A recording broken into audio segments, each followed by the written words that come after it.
Hello बच्चों, आइए प्रश्न को पढ़ते हैं।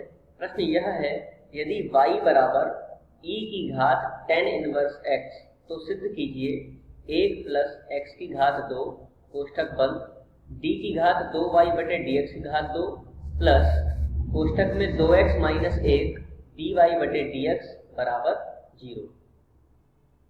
आइए सर्वप्रथम प्रश्न की मुख्य अवधारणा को समझ लेते हैं। देखिए, प्रश्न में एक y फलन दिया हुआ है जो कि बराबर है e की घात tan इनवर्स x के, और हमें सिद्ध करना है d की घात 2y बटे dx की घात 2, अर्थात हमें दिए गए फलन का x के सापेक्ष 2 बार अवकलन करना होगा। और अवकलन में प्रयुक्त सूत्रों को हम एक बार देख लेते हैं। श्रृंखला नियम से इस दिए गए फलन का हम अवकलन करेंगे x के सापेक्ष, और प्रयुक्त सूत्रों को एक बार देख लेते हैं। यदि हम e की घात x का x के सापेक्ष अवकलन करें तो हमें प्राप्त होगा e की घात x। यदि हम tan इनवर्स x का x के सापेक्ष अवकलन करें तो हमें प्राप्त होगा 1 बटे 1 प्लस x की घात 2, तथा यदि हम x की घात n का अवकलन करते हैं तो हमें प्राप्त होता है n, घात आगे आ जाती है और ऊपर एक घात कम हो जाती है। अर्थात यदि हम x की घात 2 का अवकलन करें तो हमें कितना प्राप्त होगा, इसी सूत्र के आधार पर 2 आगे आ जाएगा और x की घात बचेगी 1। इस प्रकार हम आइए मुख्य अवधारणा के आधार पर प्रश्न को हल करते हैं। प्रश्न में दिया गया फलन है y बराबर e की घात tan इनवर्स में x। तो श्रृंखला नियम के आधार पर यदि हम इसका x के सापेक्ष अवकलन करें तो हमें प्राप्त होगा dy बटे dx बराबर e की घात, पहले तो tan इनवर्स x ही रहेगा, फिर पुनः tan इनवर्स x का यदि हम अवकलन करें तो हमें प्राप्त होगा 1 बटे 1 प्लस x की घात 2। तो देखिए, e की घात tan इनवर्स x y का मान है, तो हम यहाँ पर लिख सकते हैं dy बटे dx बराबर y बटे 1 प्लस x की घात 2। ये समीकरण 1 हो गई। इसके बाद dy बटे dx का हम पुनः अवकलन करेंगे, क्योंकि हमें सिद्ध करना है d की घात 2y बटे dx की घात 2। तो पुनः अगले पृष्ठ पर इसका अवकलन करते हैं। dy बटे dx का x के सापेक्ष अवकलन करने पर बराबर में यहाँ पर भी हम x के सापेक्ष y बटे 1 प्लस x की घात 2 का अवकलन करेंगे। अब देखिए, यहाँ पर अंश और हर आ गया, तो एक बार अंश और हर में प्रयुक्त सूत्र को भी देख लेते हैं।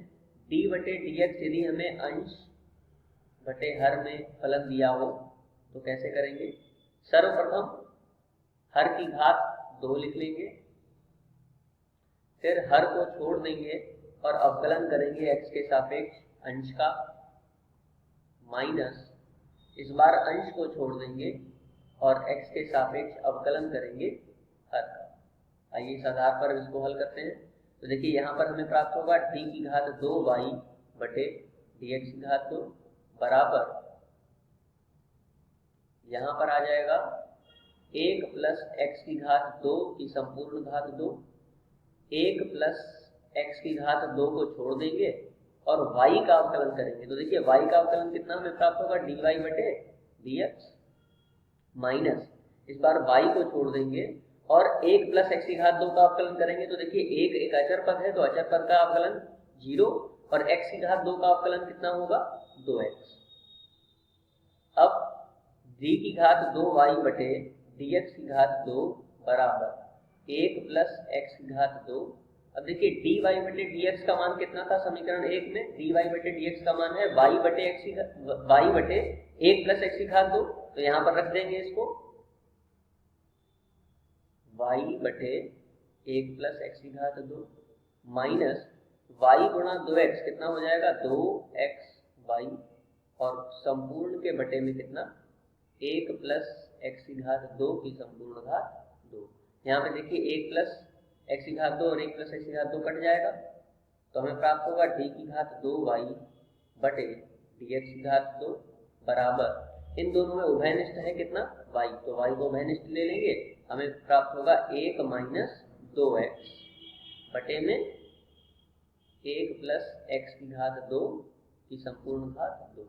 अब देखिए, यदि हम यहाँ पे तिरछी गुणा कर लें तो हमें क्या मिलेगा, 1 प्लस एक्स की घात 2 की संपूर्ण घात 2 डी की घात 2 वाई बटे डी एक्स की घात 2 बराबर।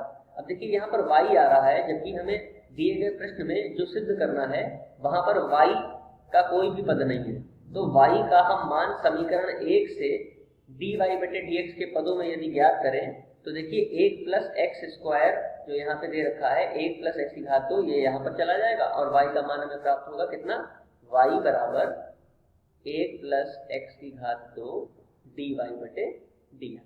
यह y का मान हम यहाँ पर रख देते हैं 1 प्लस एक्स की घात 2,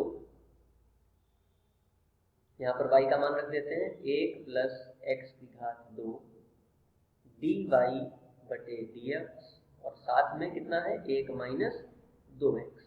तो देखिए 1 प्लस एक्स की घात 2 और यहाँ पर उसकी घात में 2 है तो 1 कट जाएगा, तो हमें अगले प्रश्न पर क्या प्राप्त होगा 1 प्लस एक्स की घात 2 डी की घात 2 y बटे dx की घात 2, यहाँ पे लिख लेते हैं 1 प्लस एक्स की घात 2 डी की घात 2 y बटे dx की घात 2 बराबर dy बटे dx 1 माइनस 2x या 1 माइनस 2x dy बटे dx।